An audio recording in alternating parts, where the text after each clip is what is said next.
Assalamu alaikum warahmatullahi ta'ala wa barakatuh. ‘Yan uwana da abokan arziki na muku fatan alkhairi da fatan kun shigo dare lafiya. A daidai wannan rana ta yau ranar Litinin ina muku fatan alkhairi da fatan kuma kowa na cikin ƙoshin lafiya. Na yi magana kwanakin baya da suka wuce wajen sati da rabi da ne magana a BBC kuma da wani posting da na taɓa yi. So mutane sun fito da dama sun yi ta tofa albarkacin bakinsu, kuma mutane wasu sun zo sun yi ta tsokaci. So babu abin da zan iya cewa, ni da yanzu na daina yin shiru, ko ba gaskiya ba. Duk wanda ya zage ni ba zan tanka masa ba, kuma duk wanda ya ce min kule ba zan ce masa cas ba, saboda na san abin da nake, kuma na san duk wani abubuwa da kaga kana yi a rayuwarka inda zan harka ce wadda za ta kawo ma ci gaba. So babu abin da za ka iya samu daga gare ta. Za ka samu tsangwama da zagi kuma da cewar abubuwa daban-daban. So gaskiya ni raina bai ɓace ba akan irin maganganun da mutane suka gaya a social media, da kuma gari kowa yana iya maganarsa cewa ai yabanya ya yi wani postin cewa shi ai bai yi zagi ba, kuma alhalin ya yi zagin. Ni a yanzu din ma yana jaddada wa mutane cewa ni ban zagi kowa ba wanda na zaga, kuma ko wanda na zaga sai ya fito ya gami, ko ba gaskiya ba. Ai shi ne magana, saboda ni ya sani na abin da na sani cewa duk abin da kaga gaskiya ba ta fito da shi ba, to ƙarya ba za ta fito da shi ba. Saboda duk yanda za a ɓata ma suna ko a yi wani abun, mutane za su iya yin wannan abu, za su iya yin creative din duk wani abun naka da ya zame ya shafe ka. So za su iya zuwa su nuna mu duniya cewa ai wani ya yi abu kaza, wani ya ce waye, wani ya ce waye.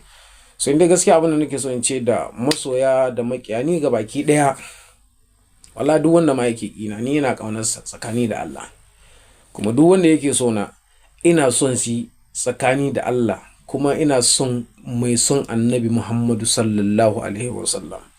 In dai mun san cewa al'umma ɗaya ce, to mu yadda da junanmu, mu ƙaunaci junanmu. Kuma duk wanda ya min wani abu wallahi na yafi masa duniya da lafiya.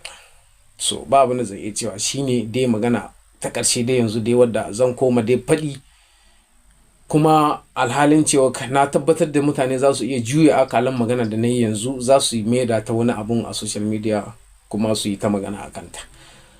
A dai cikin dai ƙasanmu dai ta nan Sudan, so duk mutumin da ka ji ya fito ya yi irin wannan labazi, musamman akan irin dai al'amura ne na muna dai entertainment dai na nishaɗi na kowa dai enjoying hakan nan dai harka dai wadda ta shafi dai waƙa, fim. So duk abin da ka iya faɗi, to cikin masana'anta sai an samu wanda ya zo ya nuna akasin haka nan, sai an samu wanda ya samu wani abun da kai ba ka so, ko wani abun da kai kake so, sai ya zo ya kushe shi saboda ya nuna ma duniya cewa ai wani ga abin da ya ci.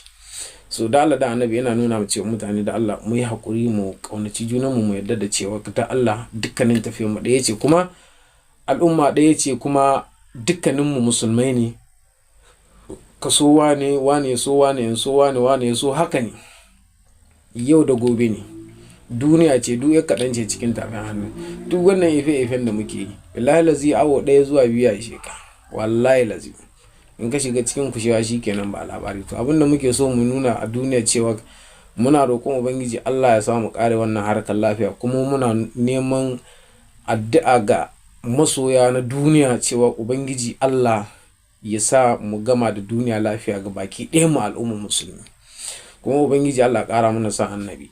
So insha Allah rabbi, abin da nake so in gaya cewa duk da al'amura ne wanda bai kamata mutum ya fito a social media ya faɗe su ba, amma akwai wasu abubuwa wanda a cikin ƙarƙashin kamfani mutane suke so, ya kamata mutane su gyara. Menene cewa ƙarƙashin kamfani mutane su gyara? Na biyu, kamfani shi idan aka ce kamfani, misali musamman wannan kamfani namu na Gabas Entertainment, yana buƙatar gyara sosai, saboda akwai son kai. Ni kuma duk harka wadda za ta zama tana da son kai. ba ta fa'ida da ni ko ba gaskiya ba. Gwara na ɗebe hannuna daga ciki. Amma idan aka zo aka ce za a yi aiki tsakani da Allah, saboda al'umma muke yin aiki. Ka taimake ni ne in taimake ka. Ba ka bani ko sisi, ba na baka ko sisi. Haraka tana haɗa mu. Zan ƙaru da kai, za ka ƙaru da ni. Lalle yana da tabbacin cewa komi ka iya yi sai ka ƙaru da ni, kuma ni ma sai na ƙaru da kai. So haraka ce wadda ta zame cuɗe ni in cuɗe ka. So don Allah ina so mutane mu haɗe kan mu zame tsintsiya maɗaurin ki ɗaya. Da 'yan fim ɗin, da masu waƙa, da masu komedin, dukkaninmu, da 'yan firƙa ma masu irin rawe-rawe gidan nishaɗi, shi ma harka ce ta ci gaba kuma da nuna al'adun malam Bahaushe a duniya. So ina fatan Ubangiji Allah ya sa cikin ƙasar mu dai ta nan Sudan, dukkanin jihohi mutane su fahimci abin da ake nufi kuma su tsaya tsayin daka su nuna kansu ko suwa ne. Kuma ina fatan dai alkhairi da gani naku Yabanya ɗan Hausa, a sabon mawaƙi na cikin ƙasar Sudan. Ina muku gaisuwa ta musulunci da cewa